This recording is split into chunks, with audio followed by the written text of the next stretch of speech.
Welcome to Oye Cinema Club, and today we're going to be discussing Joker, the actual movie. Today we're going to go to our typical initial thoughts. We're going to talk about the acting of this film, the cinematography, as well as the themes of identity and mental health. And of course, I am your lovely host, Steve Des, but I'm not alone. I'm here with some amazing hosts, which are Don Dino, El Don Dino. We got Jason Eccles, and we got I'm the I'm Joker. the Joker, baby. There you go. Yeah. There you go. We got JP Saruno. He's the Joker, baby.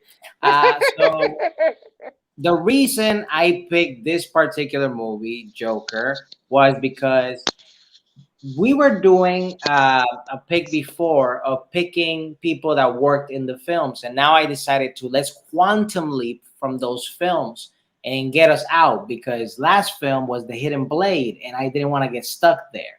So this was my solution in order to quantum leap out of there, and it's a movie that really I remember this. This is probably like the third time I actually watched this film, me in particular. And the reason I really picked this movie because I remember watching it in theaters, and it was a packed house, and pretty much after the film, you can feel the energy of everybody was like in a state of shock. And it was like my first time in a long time being in an actual movie theater that everybody doesn't leave like all satisfied with like the happy ending typical movie thing that we get. And it's something that I really wanted to discuss because it's a movie that's very critically acclaimed and a lot of people have a lot to say about it. So, with that being said, I want to know your initial thoughts. And I want to start with, the person that's ready to talk about the Joker. And that's I'm the Joker, baby. I'm the Joker, baby. Yeah. Oh man, this is not the first time that I watched it. I watched this like when it first came out at the Vista in Los Feliz, and this is Joaquin Phoenix's powerhouse film, and this movie will be immortalized by his great Oscar-winning performance and all the cringy memes that they post online forever and ever is great. I also like the fact that this film, like, it's different. It's a very original. If you've never seen a Martin Scorsese movie, this is the most original thing that you've ever seen. Um, I'm just going on a I whole see rant, what right? you did there. Yeah, that's right. That's right. It's funny. This was originally going to be a Martin Scorsese film, actually. He was going to make a Joker movie with Leonardo DiCaprio, if I'm not mistaken. So that's a little bit of cinema history right there. That's in an alternate universe. It's Leo putting on the makeup, not Joaquin. So yeah, but yeah, no, like this. It's a cool film. It's weird because I remember when this movie first came out, people were worried that there was going to be another like Aurora or whatever, but nothing of that sort happened. But I'll admit, in the theater, there was this one group of grunge-looking kids, a bunch of teenagers, during the Franklin Murray scene, where Joaquin's making his big old rant and monologue, and they were kind of cheering a little too gleefully for my liking. I was like, okay, I gotta find the nearest exit. Oh yeah.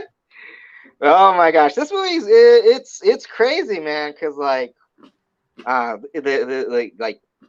I don't know what like it's weird because it's very cringe. It's very what's the word, unsettling. Like this movie was a very unsettling film, and and it's crazy because like we're gonna talk about the whole mental illness and stuff, but also like it talks about like economic divisions and whatnot. It's like basically sets place in like 80s 70s New York, but it's Gotham City. It's really cool. I guess my only beef with this movie, spoiler alert, DC decides to kill the Waynes like another time. It's kind of like Marvel killing fucking Uncle Ben so many times. That's literally kind of my only issue with the movie is just that. But man, it's a tough watch because I think Joaquin does a really good job at playing Arthur Fleck in this movie. And it's like I know a lot of people were worried, like, oh, we shouldn't idolize some crazy motherfucker who goes on a rampage or whatever. It's like I don't think so. I don't think that movie. I don't think the movie does that. It just shows you like it's such a Joker trope. The whole one bad day, like it's a line that's used a lot in DC comics regarding the Joker. So like yeah, like this guy happened to have one bad day and like life life got wrecked for a whole week. But did it happen or did it not? Was it all in his head? Who the fuck knows? It was an okay movie. B plus. Wow. I Thank thought you you were gonna for have it thank, higher than B thank plus. you for that. We weren't asking for ratings right now, but I appreciate it, JP. Yeah. Uh, First impression, Jason. You seem eager. Whoa. Um, this is my second time seeing the film, and the first time I saw it, I had a much different experience. This time I watched it, and I had a different emotional reaction to it. So the first time I seen it, I was just excited to see a Joker film. And I was like, okay, comic book movie, Joker film. Let's see what they do with this thing, origin story, what have you. And so I was watching it, I think, in a very judgmental sort of way because it's like, let's see what they do with this thing, what DC has in store for us, and kind of like maybe paying a lot of attention to their acting and stuff. This time around, knowing how the movie ends and what direction they went in for the story, I wasn't paying attention to that at all. I was just more or less paying attention to what the film was trying to say. And this time around, the film made me a lot more sad because I didn't think of it as a Joker film or a comic book movie at all. I thought about it as a movie where this guy, everything's just going wrong his whole life, and this is how you make a person like this. And society builds a person like this, and then a person like that then ends up reflecting society, and they see pieces of themselves in it, and then they rejoice in it. He becomes the son that they birthed, or whatever, just to one degree or another. You don't get a Joker without everybody in society contributing to it in some way, shape, or form. So that was the reaction that I had. I just emotionally, I was just more sad watching this thing, man. Like, man, this is a guy, like not a real guy, but that guy does exist somewhere. I was like, this is just a terrible situation. That this is what he was built into. He didn't ask for any of this. He was an innocent kid. But in that regard, it, it stays strong to those the movies that we've had in recent years, where we kind of explore the villain, the antagonist becomes the protagonist, and it's like, oh, maybe they're not all bad, or what was the bad that led them to make us believe that they were the villain. So that was my take from this actual second impression of the movie, and I enjoyed it. I actually liked it a lot more, not thinking about it as a comic book character. Dino. Yeah, I kind of agree with Jason. I feel second time for me watching it. I feel the first time I watched it, I was a bit judgmental also. And it's because I didn't see it right when it opened. It must have been like 2, maybe 3 weeks after, and everyone was just going crazy about it. Just like, it's Jesus' second coming, to America and whatnot. And I went in already kind of very in that mind space. And the first time I just thought it was a good movie, but watching the movie, especially the first time at a theaters, it made me want to watch Taxi Driver. It made me want to watch, kind of like JP bringing up Scorsese, like one of his earlier Scorsese films, or is it King of Comedy? King of Comedy, like one of those, because the director even had kind of alluded, or I mean, they got De Niro, and like he liked those movies growing up, and I was in that style. So it's almost kind of like I see what the director writer was trying to do. So the first time around, I was just like, I want to go watch this other movie that to me seems to have more to it than what Joker had. This time around, kind of similar to Jason, I feel way more sadness in it, and again, because you already know what's going to happen to him and how it happens. Um, So I think I did enjoy it a little bit more the second time around, just because knowing the whole character arc and stuff like that. But yeah, it was a fine movie. That's about it for the second time watching. Thank you, Dino. Thank you, Jason. Thank you. I'm the Joker baby. My first impressions of this movie, like I said, initially I watched this in actual theaters, and it was quite the experience just because everybody was so tense. Like I don't even recall being in a movie theater and literally feeling tension like that in the air so much. Even after the movie, there were a lot of people walking out and they were like, what the did I just watch? And now, having rewatched it, like, there's certain things that, yeah, I can foreshadow because I already kind of remember from watching it before. But at the same time, you can't help but like really, really get immersed into this story, because it's extremely relatable, especially for us that we have lived. A lot of us still live over there in Los Angeles. That, to me, I say that California, I might be wrong, but to me, California is like almost the state of mental health crisis, in my opinion. And day to day, me living when I was living over there, I was living in downtown Los Angeles, and I constantly saw people like this that had some type of issue. Maybe they weren't laughing aloud like that, but they had issues that they were dealing with, and there's a lot of neglect, and there's a lot of not helping and stuff that you see on a day-to-day basis. And it's something that really it shocks you because before I moved to California, I've experienced, of course, homeless people, but not quite to that level. Um, and yeah, it's a little shocking when you see something like this. But I'm so happy that they actually made a movie quite this way, because when I went and saw the movie originally, I had no expectations whatsoever. I'm like, I'm just gonna go and enjoy this film, and then I was like, wow, like that movie was so different in so many ways of like a regular Hollywood film, I guess. That, yeah, it definitely is going to get you talking, or you definitely got to talk to someone after watching quite a film, because yeah, you don't want to be kind of isolated with just those thoughts, I guess. Um, but talking about that, definitely one thing that gets us into the story is the acting.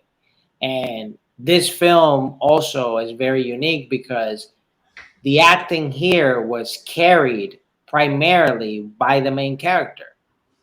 There wasn't really, I mean, there were secondary characters, but to me in particular, he carried the entire film.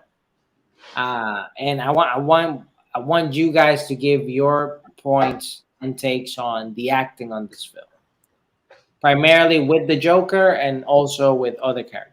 I totally agree with you on that. It's basically on Joaquin Phoenix, uh, because especially dealing with mental health and spoiler, like imagines a lot of things that are actually not happening, like that whole relationship with the neighbor, right?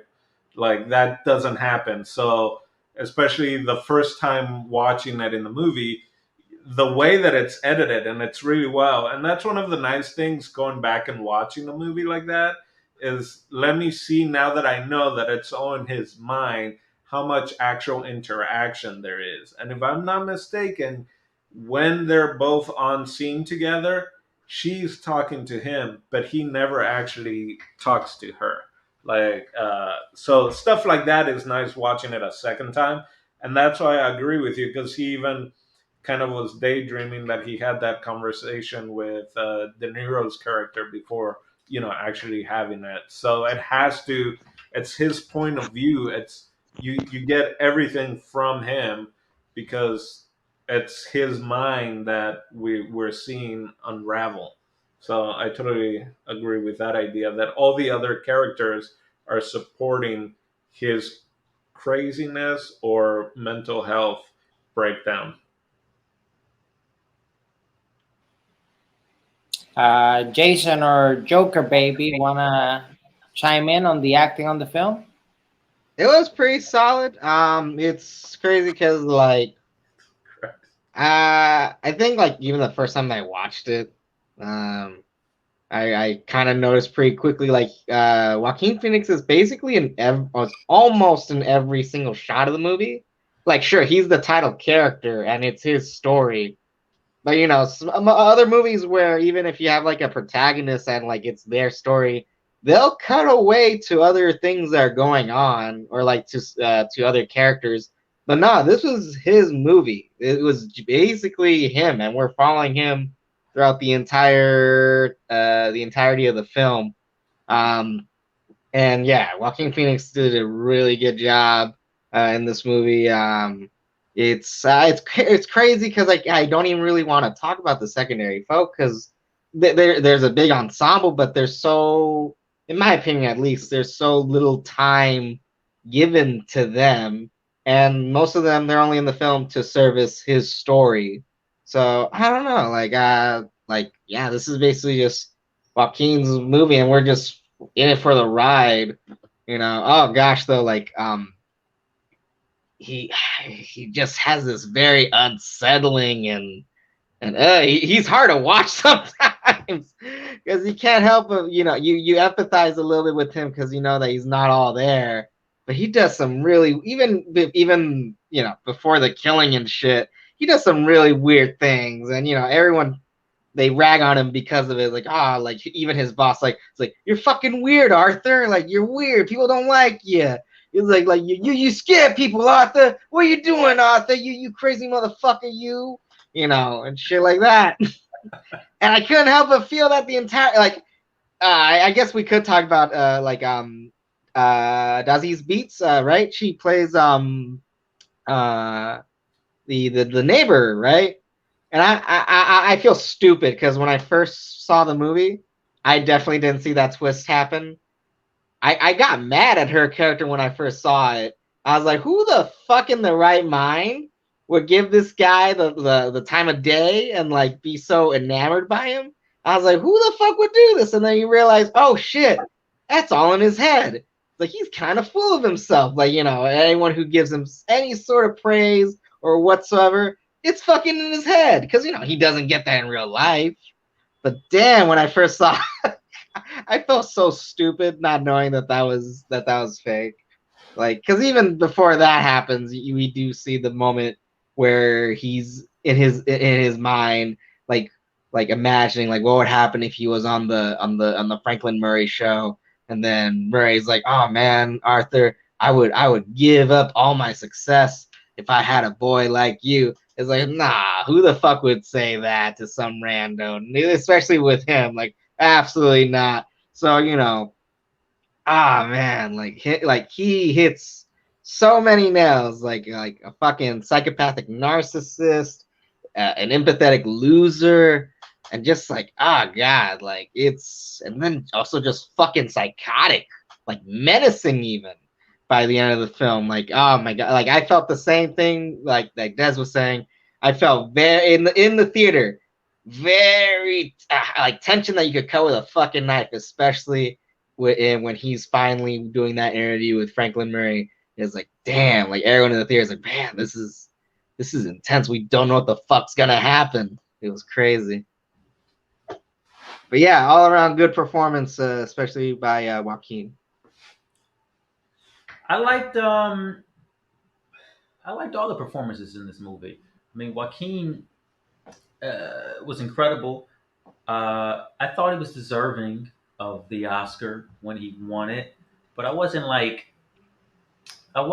completely sold like everybody else was. But upon seeing it a second time, what he did was some really challenging work. He did some pretty interesting things, and there's a lot going on there that you just can't see. For me, I just couldn't see the first time because you don't know the route the story is going to take, so you can't really see the whole performance. But this time around, I noticed things that I didn't notice, like in the very opening scene when he's putting on the makeup, a tear drops from his eye.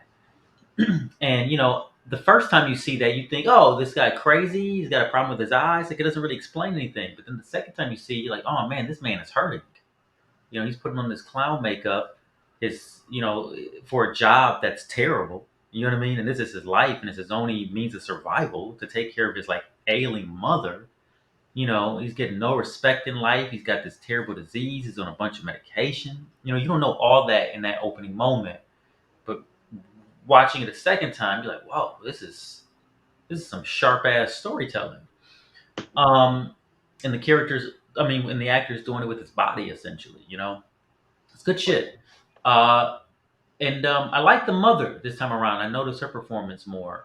Penny, she was really, really good in that performance. There's a lot of standouts. I feel like all the actors with names that I recognized, they were good. The two detectives were good. Turns out I had no names. Sucked. No, names I I know. recognize. I know. I think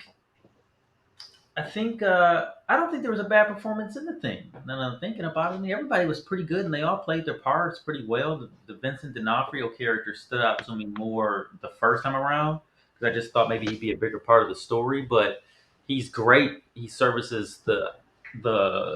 I feel someone said the characters. I think it was JP said the characters felt like they serviced the story. They were servicing the supporting story, and they do. But they're really good at it. They really hold this thing. They really hold Joaquin Phoenix up in this thing. I should say that. Um, yeah, and this thing is loaded with like name actors. So it's a good movie. It's a good movie, and it's very well acted, and I think a lot of that has to do with the direction that was given. He keeps all the actors on like the same page, which is a thing that directors don't always do. Even when they make a good movie, they don't. Sometimes actors feel like they're in different movies. You know what I mean? I don't know if you guys, know what I'm saying when I say that, but this movie it felt like everybody knew what type of movie they were making. Like that was well communicated to the cast. So I dug it. Who was Vincent D'Onofrio? He was the guy who gave him the gun. Are you sure? Yeah, I'm pretty sure that was Vincent D'Onofrio. So you touch about the mother and the opening sequence, which I absolutely love, that they didn't have to even use dialogue to establish what the movie was going to be about. And this movie, throughout my first time watching it in theaters, I was like, okay, this is a movie about mental health. But now rewatching it, I'm like, this is a movie that touches mental health, but to me now, this movie is more about identity, because I feel the entire time the character of the Joker was kind of trying to find his truth and who he really is at the core, because he was starting to even forget who he was based on like so many people telling him who he should be or where he came from, and a lot of that ended up being lies or their truths. We don't know. So what do you guys have to say about the topic of identity in this movie? It's definitely like the driving force of the film, because like his transformation is almost night and day. Like he's still a fucking weirdo by the end of the movie, but like he's just this shy little timid weirdo that like you kind of feel bad for him. Like he like we mentioned it before. He works at a shitty job, but he happens to love this shitty job, and he takes care of his mother. Like this 40-year-old incel is taking care of his mom, bathing her and whatnot. And then like it's funny because like I think it's up until he starts stop taking the medication and like further on in the film, because he ends up getting very cocky and very charismatic, and it's not until the end of the film where he finally just says, I got nothing else to lose, like fuck it, like because he was originally just gonna off himself by the end of the movie, but it's like, nah, fuck this show and fuck you guys, like I'm the Joker, baby. But yeah, no, because like it's almost like within 3 acts of, and especially with Arthur Fleck, like he says in the film he always hated that name. He hated his name Fleck, and then yeah, and then in the film he thinks, oh, maybe through finding out through secrets that his mom was holding, like whoa, what if I'm fucking Thomas Wayne's kid? Like, wouldn't that be fucking BA? Like, I'm fucking Thomas Wayne's kid, the richest man, most successful man in Gotham. But it turns out Thomas Wayne in this movie is a fucking asshole. And then it turns out no, he was adopted, and not only was he adopted, he was abused by his mom, who he's taking care of and is so loving. And the mom, is like, oh, there's my happy little baby. It's like, no, fuck this. You like, not only am I not your kid, but you fucking beat me up when I was a little boy. Like, fuck that. And starts getting more he grows his cojones after every murking that he does. But it's crazy because it's he starts off as this shy, timid guy doing everything that's supposed to be right. Like even when he's given the gun, he's like, no, we're not supposed to have a gun. He's doing everything right, everything that he's supposed to do, and then he says, fuck it, don't have to do that no more. And yeah, after that, then he becomes basically the Joker by the end of the film. And it's so great, like, seeing that transfer. You see him kind of blossoming and blooming, becoming this character. And I think the movie kind of leaves it up to you, like, whether or not that was always there, because we don't know his story from back when he was in the asylum. I mean, he goes back there. He was. I mean, watching that, if we're talking about mental health and identity, I mean, clearly he's not all right. It's not like Yeah. I feel like when DC has done the whole Joker just had a bad day type of scenario. This is a bad life, right? Like clearly, Yeah. especially once you find out like he was adopted, he was abused by the stepfather or the boyfriend of his mom. Like he's had it rough his whole life. So the it's it's a weird idea of him trying to do everything correct when he's already at a point of no return. I think it just depends which is the no return way, kind of like you said, that initially it seemed like he was just going to commit suicide. I mean, even with that social worker or whatever, kind of has that mention and stuff like that. But the what really got me this time is with it wasn't Vincent D'Onofrio, it was Glenn Fleshler who gave him the gun. And when Glenn Flesher and his other coworker come to see him and like bring a drink or whatever, because like, hey, we heard your mom pass away and stuff like that. Um, he kind of tells them, "Oh no, I'm doing great. I'm doing better. I'm not taking my medication anymore." And people are starting to see me, and so that's a mental health issue. I don't know if 101, but if you've been around people, and like I have some people in my family and stuff like that that've had mental health, and it's scary when sometimes you hear that people are no longer taking their medication, and it's a few different issues. One is they just choose not to take it, right? Because it's like one way or another makes you feel either completely takes you out of it and you aren't feeling anything, or the opposite of that. And then two is kind of like the social. He even asks the social workers, "So where can I get my medicine? Like if you guys are closing down, where can I?" And that's kind of like the system failing on a person. And then you have the other one where it's kind of a combination in that you can't afford the medicine, right? So you have to make a choice of not. So that to me was really interesting this time around, kind of like really following kind of the mental health or social structure in the movie that the system failed him basically as a kid, as a like how was he still able to reconnect with his mom or be raised by his mom when all that horrible shit happened to him when he was a little kid. So That's a little bit more that I got this time around for sure. So I would say, that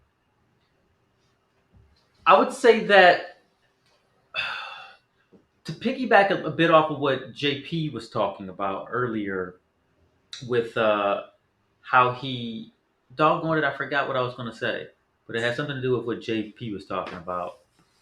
I lost my JP, train what of were you thought. talking about, JP? Uh, I'm the Joker, baby. That's what it was. So I'm the Joker, baby. That's it. No, I think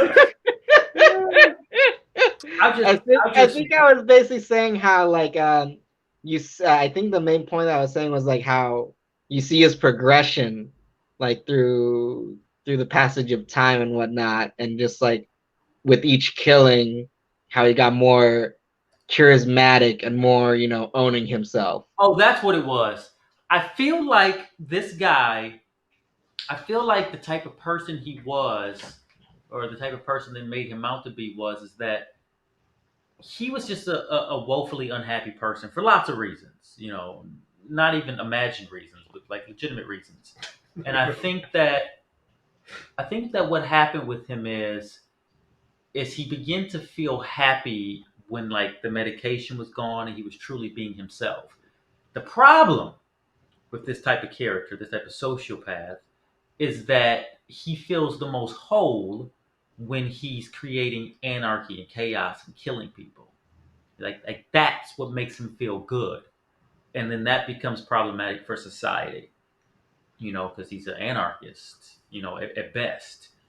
And that's a mental health issue that you have to deal with. Like, what do you do with someone who their prime objective is to create pain in society, and that's what makes them feel like they're alive, they're a person. You got to put them away in an asylum for everybody's safety, right? I think that may be what the movie was sort of aiming at, because it hinted a few times to, this guy being just sad his whole life. Yeah, I haven't been happy for 1 minute in my whole life. That's heartbreaking to hear that somebody could spend every waking moment just in abject pain. You know what I mean? That's awful. So like stuff like that is kind of what got me with the storytelling, because I didn't catch that the first time. I didn't catch like how deep it was trying to go. Mental health, is definitely one of those things that obviously they kind of serve to us, but then it kind of goes a little. I felt it went a little deeper into it, and maybe that's primarily because of Joaquin's performance. Maybe it's the writing, maybe it's the directing, but storytelling as a whole, it's there. And there was just a lot to look at the first time, I think, when I saw this movie. So I didn't get the chance to really like look at it in layers. And this movie does have layers to it. It has like multiple layers. Not the most layered film of all time. And that's not even a takeaway. I don't know why I just said that, but it's a pretty layered film, and I think that's different for comic book movies, which are starting to do that more now. Yeah. But especially when you can do them genre wise. Yes, right? exactly. where It's not just superhero action movie. That's Yeah. what it is. It's not just an action movie. We're gonna break these. kind of Deadpool kind of started that. I'm just like, hey, let's do a rated R comic book movie, whatever that means, right? Because you could also say this is not a comic book movie, but just happens to have comic book characters. Sure. Sorry, I totally jumped. No. That was all. That was my train of thought. That's all you had to say about that. And Yeah. I mean, if you guys are not gonna add anything, I want to segue to something JP mentioned earlier, and that's the fact of the whole economic division aspect of this film as well, That's right. because it's something that uh, gets represented. I mean, throughout the movie, because since the beginning we see that specifically with the Joker, but towards the end, spoiler alert, when people are rebelling in the streets and doing all these different things, it's something that even pre-pandemic, and I believe even during pandemic, we had riots and different things happening all around the world, a lot because of these same issues.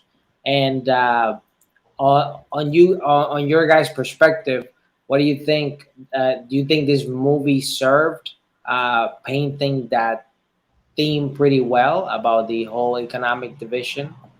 Yeah, I just want to I say really quick. I'll be super quick about it because I have a very small thought. Is one thing that I noticed in this movie that just kind of became a little bit less, more of a sidebar last time, was that the trash hadn't gotten picked up in Gotham in a really long time. And the movie starts off, if you listen on the radio, that they're talking about like, yeah, that people are being interviewed, or the TV or whatever it was being interviewed, like, yeah, the trash hasn't gotten picked up. It's pretty bad in my neighborhood, or only the smell bothers me. Like I barely notice it other than the smell. But and then like when they're sitting in the restaurant in his fantasy, with Zazie Beetz, there's piles of trash outside the restaurant, and there's piles of trash all throughout this movie in Gotham, where it's like, yeah, so they make the city look even like dirtier because there's trash everywhere. So that on top of the economic conditions that these people are living in, Gotham is turning into a full-on slum. There's crime, there's anarchy, people are upset, they're protesting in the streets. The neighborhood smells bad. There's trash everywhere. There's rats everywhere. Like this thing is getting bad. You're getting jumped by 13-year-olds, and then you're getting jumped by Wall Street brokers. Like, what the fuck is going on? Like, Gotham is bad. And the whole city's falling apart, and even the mom is like, only Wayne can save us. So this city's in need of a savior, real, real bad. And I didn't really notice that, like how hard they were punching us with that the first time around. Um, so yeah, like all those economic conditions, they're definitely pointing a finger. Dino made a good point when we were watching this too. He said, "It's a good thing this movie came out before the pandemic because had it not, shit might have triggered some people." So I'll say that, and that's all I'm going to say about it. I I think that on the trash thing, even Frank in the night show, he has a joke about it, right? On the fact that the trash picker uppers are still on strike and stuff like that. So it is something that, like you said, is continually there.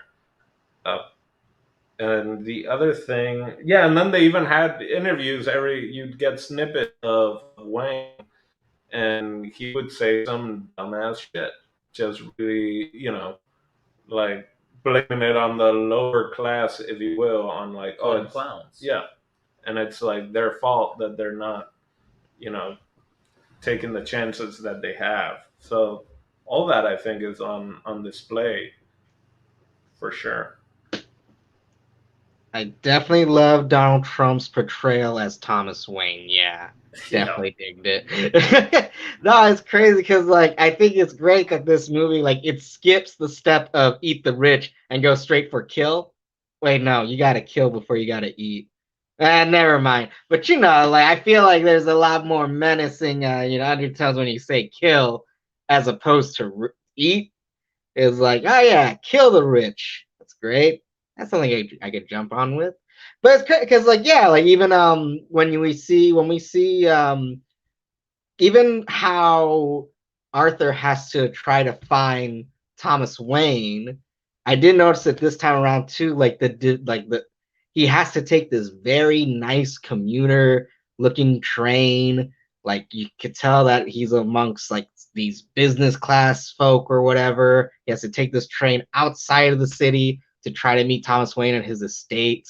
And he has this huge plot of land and then this giant house that you could see barely in the background.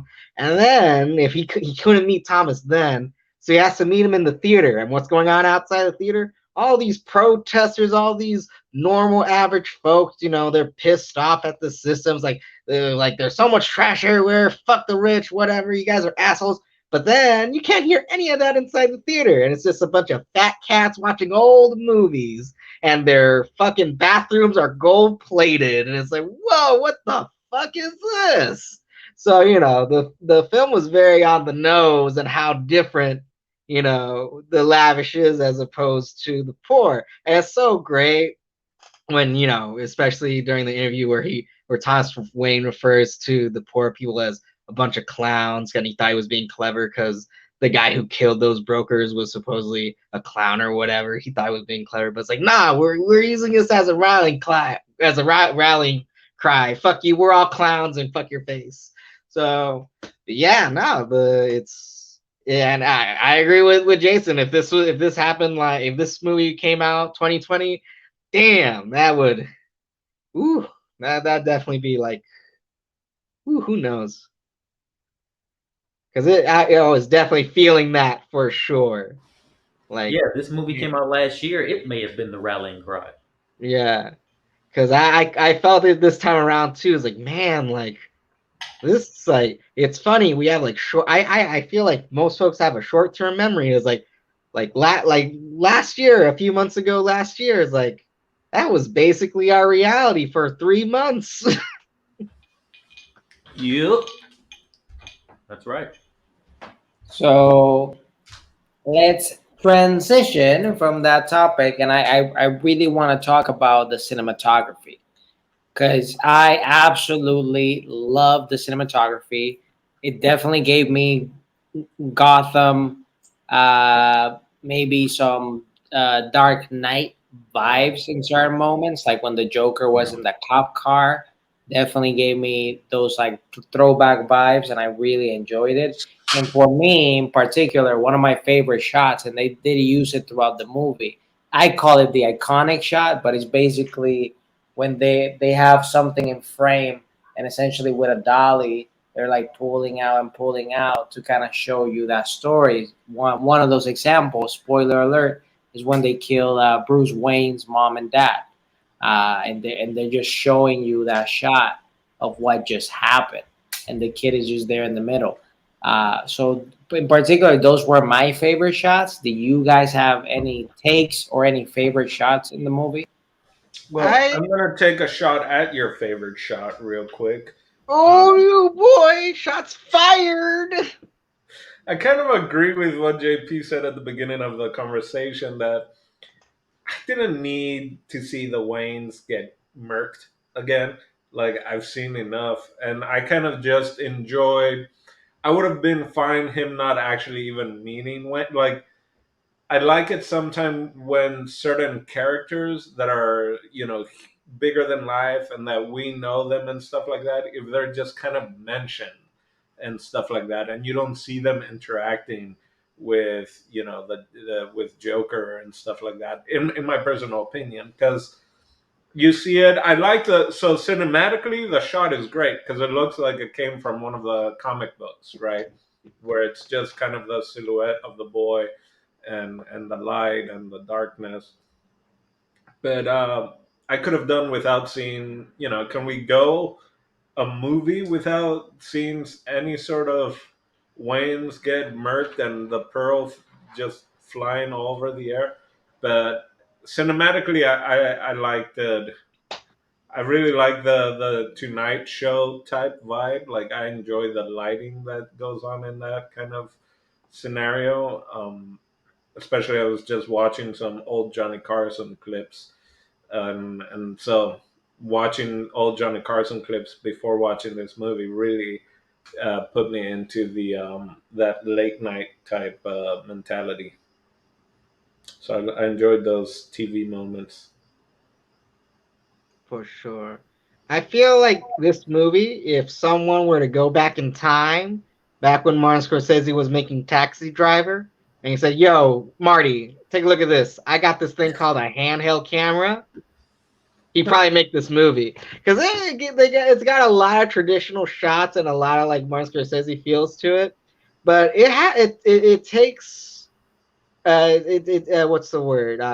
It utilizes the use of the handheld, especially in moments where Todd tries to use the camera to be much more intimate with Joaquin. Especially like I think my favorite shot of the film is when he's in the bathroom because it's such a surprise and a shock to me. I mean, and it's also a great introduction to show that wait, Arthur Fleck actually does have like theatrical background. Like he's not just a fucking clown. He actually he does magic trick. He does the theater work, and you see it through his dance. Like he just killed 3 people, and his reaction to running away, for his dear life. Like man, I don't want to get caught. I don't want to get hurt. And then once he feels like the coast is clear, is to just dance.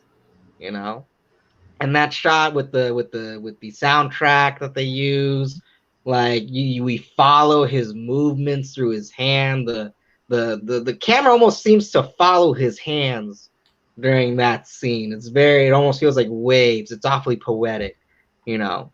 And that was my favorite shot of the film, you know. And it was probably the most, you know, like the type that was the type of shot that I don't think you could try to do back in the past, because, you know, with camera equipment being so huge and in such a cramped space, there's no way that you could have followed Joaquin's movement so fluidly and so intimately.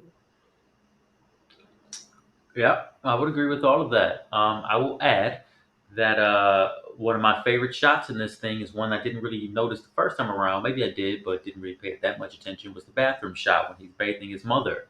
It's so moody and it has very much that independent style because it's trying to give you a feel with very little. There's not very much light in that room. You know what I mean? But it definitely leaves you with a feeling, of sadness and like, humbleness. And this guy's bathing his mother, his ailing mother. He's like bathing her, and she's talking about like how bad off they are and how they really need some help. And Thomas wouldn't like it if he saw how we were living right now. Like they're in squalor is what she said, even, and he says so. Like it was little stuff like that actually, I mean, a lot of the photography in this thing was really great. Like Yeah. there was a shot overhead when he's following Zazie to work, and they get on the train, and then they like shoot the train going from like the neighborhood into the city.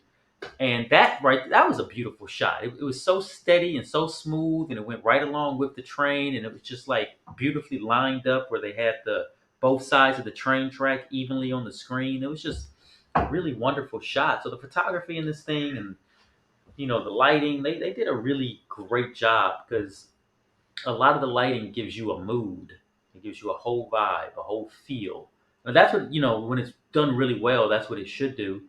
So that was one of the things that I really think boosted this movie into what's the word? Into kind of like maybe the the consciousness of people, like as far as awards and stuff go, because the cinematography alone sort of tells the story without even having many words in this thing. You can I think you could probably follow this movie even if you turn the volume down. And the music, I don't know if you're going to talk about it, but I'm just going to mention it real quick. I didn't really notice the score the first time I listened to watch this movie. The score is so good. It's so good. It just really punches home all those moments, and kind of guides you along with how to feel about this thing. And when things get tense and dramatic, if you're really listening to the music, I think you would almost know that these delusions he was having in Yeah. his head aren't real, because the music gets pretty sinister whenever it happens. Didn't notice that the first time either. So like if you're like very sensory involved with this film, I think it just sort of tells the story without much dialogue. So, and that's a testament to a lot of it, the cinematography.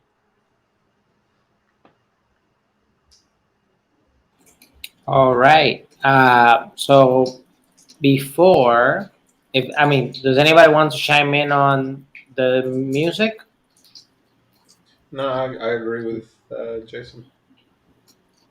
Okay. So before we go into final thoughts, there's definitely one thing that popped into my head during our conversation that I definitely want to touch, and that is the power of visualization. Because throughout the movie, we see Joker, aka Arthur, essentially watching the show and imagining himself, also even portraying himself sitting in the couch and doing all those things. And then at the very end, he even said, "Wow, this is like how I imagined it." And you guys have, all of us, we have pursued careers in Hollywood, and I'm assuming there's a lot of visualization that went apart way before you even got to where you were. So how do you guys think about the power of visualization in this film?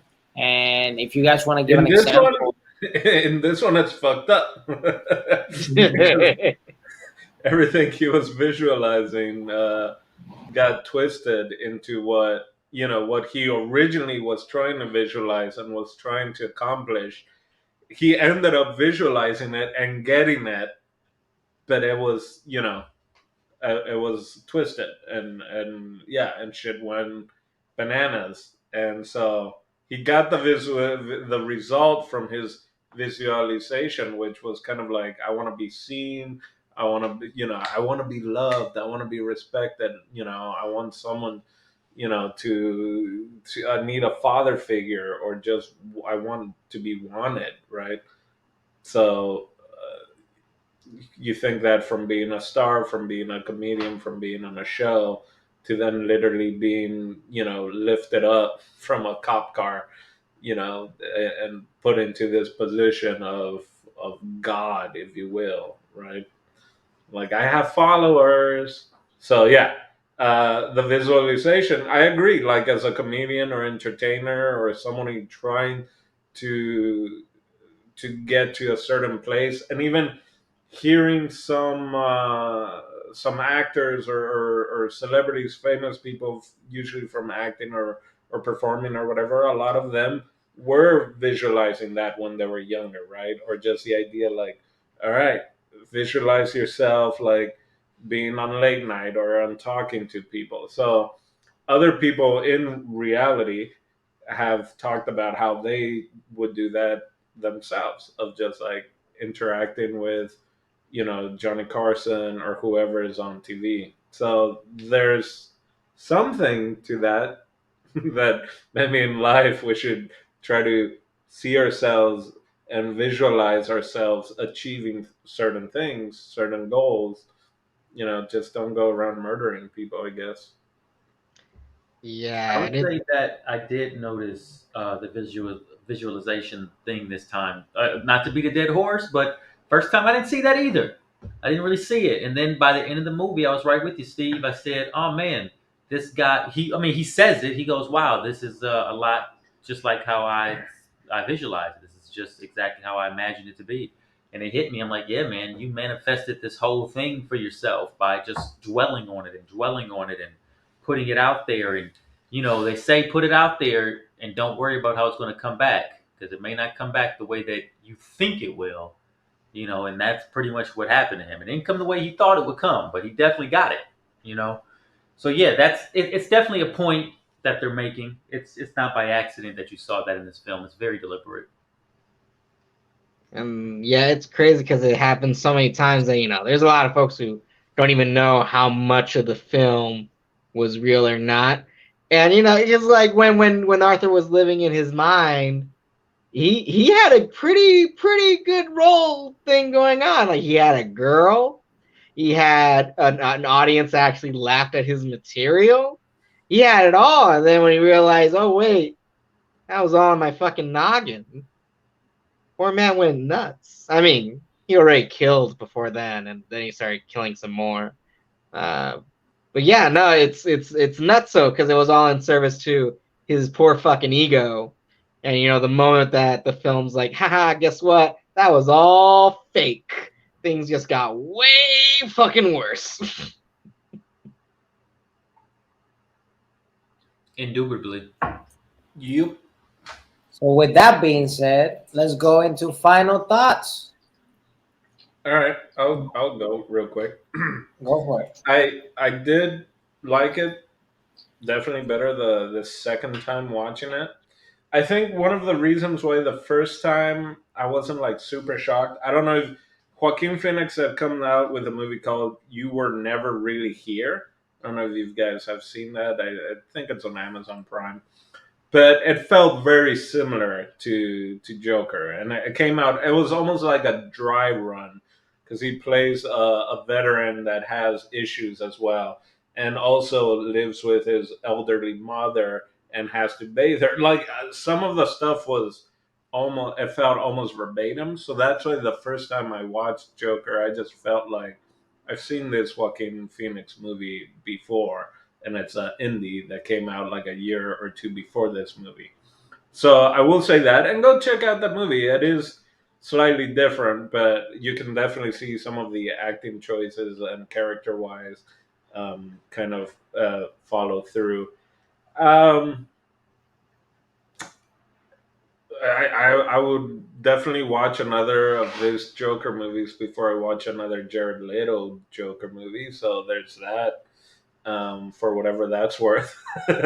I yeah, it's a I enjoy. You know what I enjoy? I'm gonna say, let if this is what it takes to come up with an original reused IP, then let's have more of it. I'm totally fine with, like, if we, instead of just doing the same now kind of cookie house cutter cookie cutter houses or whatever that saying is, if it takes to just have movies like this and get in the villains and try to come with an original story or non-canon story to make interesting films cinematically and character driven, I'm all for it. Let's have more of it. Am I gonna go recommend this as Joaquin Phoenix first movie to watch? No. There's so many other ones that I recommend people to watch before. Is it one of my top comic book hero, or not hero, but comic book movies? No. So it's there. I feel like it's very niche, but I don't think I'd be recommending this movie to anyone anytime soon. Except if it's between this and Havoc, I'll be recommending this. I'm the Joker. Not the joke, baby. Oh man, it's crazy because like I do like a lot of DC works. I mean, I'm not gonna lie, most DC movies are pretty fucking atrocious. Even their animated stuff, like there's a few gold gems. You gotta find the gold ones, but there's some really Harley Quinn. cringy shit. But anywho, the film. It's like I feel like it's like if you're a Batman fan, like you'll totally enjoy this movie a little bit more than like other folk. To a point where there's some fan servicey shit if you look for it, or like, oh, I know this, haha, I know that from all that Batman lore. That's fun. But just as like the film itself, like it's basically Taxi Driver. They even have like how do clowns have their own little union? You guys ever thought of that? I thought that was weird. Kind of like how in Taxi Driver, there's a whole little union of taxi drivers, and then this film just happens to also have a whole little union It of wasn't clowns. a union. Well, it's like the whole thing of clowns. Like you guys aren't freelancers. You guys actually have a base for your clown stuff. If I anything, thought that. it's more like Taxi, and and Danny DeVito being the boss, and because I even said it, I was like, I just think it's funny these clowns have like a clock in, clock out type of gig, right? But Right. it's another off. Anyway, it's your final thoughts. Don't let me. No, it's chill. It's chill. I just thought that was weird. So yeah, like it's all around. I thought it was a good film. I don't know if I could really recommend. I don't know who to recommend this other than like fans of most of the DC comic stuff. The Um, distance. I guess just like regular cinephiles as well, because I'm not gonna lie, there's a lot of people who I definitely would not recommend this film to just because of the subject matter and like what this film like delves into. But overall, I like the movie. I mean, I'm not gonna watch it over and over again, but it was definitely a good watch. Okay, And okay. Would you recommend this to Michaela if she hadn't watched that before? we watched it in the theater. I She know, but hated it. she hated it. Yeah. So yeah. I mean, she's not here for other reasons, but yeah. Sure. I'm busy. You're doing the Joker? I'm the Joker, baby. So yeah, like pretty solid movie. One of Joaquin's better performances. If you want to watch a Joaquin movie, definitely Brother Bear. That's the one to watch. Which one, Brother Bear? It's a silly Disney movie. No one knows that movie exists. It's fine. I'm just I know what you're talking about. Yeah. All right. Did you do your final thoughts? I have not. You have not. Final thoughts. I like this movie more the second time I've seen it. I had a lot of problems with it the first time. I guess, like I said, my expectations were too high, and I was thinking like what this thing should be, and maybe it missed the mark a bit. Or and then everyone got really excited about it, and like every white male I saw watched it 4 times in a row opening weekend. Like, how did you even have enough time to do that? And they would all say I saw it twice in one day, and like that's crazy to me. Why did you identify so much with this movie? And then that kind of pushed me away from it even more. Same. So I think watching this the second time with giving it some time to breathe a bit. Maybe I saw what they saw after their third or fourth viewing. I don't know. But it is but a pretty- without. Hold on, let me finish up. sorry. Everybody, let me just get it all Go. out. I heard the Joker, baby. I'm the Joker, baby. So I think for me, I did enjoy it more this time around. I saw a lot of the other departments work. I was more susceptible to that this go around, which made me enjoy the movie quite a bit. Who would I recommend it to? I'm with you guys on that. I don't know if there's very many people I could recommend it to. I feel like cinephiles for sure, comic book fans absolutely, but even like on a filmmaking perspective, maybe for reference. You know what I mean? Like I don't think unless I wouldn't even feel comfortable recommending this to a white male in fear that they might be troubled. Like I'm not even kidding. So I have to take a step away from this one. Sad but true. I'm just being honest, but if they said, "Oh yeah, I really like American Psycho" or something, I'm like, "Yeah, of course you do." You need to check out The Joker if you haven't seen that because you'll dig it. Oh, you want to see my Joker tattoo? It's on my lower back. Yeah, I was just gonna say, I just know all of Jason's white friends. They're enjoying their HBO Max accounts right now. They are on it. Putting that thing on repeat. They can't stop themselves. It's on a loop in their homes. I don't know. It just, but maybe I'm wrong because watching this thing for the second time, like I said, I saw stuff like this. This movie, it's not an accident that it won all those awards and got nominated for a bunch of stuff. Like maybe this movie deserves a second viewing because of the textures in it. And I'm okay to admit that I'm having a second opinion about it, and maybe I was wrong the first time around. I don't know. Maybe. I don't think you're wrong. You can be both right both times. No. Because your truth might have changed. You're fluid, right? But see, if you're going to go there, then you can't down anybody else's truth and say that it was untrue. Don't tell me who I can down and who I can't down. There you go. It's okay. It was a beautifully shot Reddit movie. Well, you say Reddit movie? Well, I think that's pretty accurate, actually. I think this is one of those films, though, that I think you have to take a step away from the time that it was created so that you can watch it as a film itself. And I think it's a film that I think it does what it's supposed to do. Like I said, you take Joker and DC and comic books out of the picture, and this movie has a totally different feel to it. Yeah. I think the fact that it's a comic book, you're almost expecting it to, be more of what we've seen so much in the past, and we're waiting for like these little bits of information that reminds us that this is a comic book. I will say this: it's my final thought. You guys talked a little bit about that Bruce Wayne scene of the parents dying in the alley, and how you guys didn't really care to see it so much. And for me, I was really happy to see it because Same here. So don't include me in the bunch. Oh, sorry. Okay, into it too. Because I just like to see parents get whacked in the alley. No,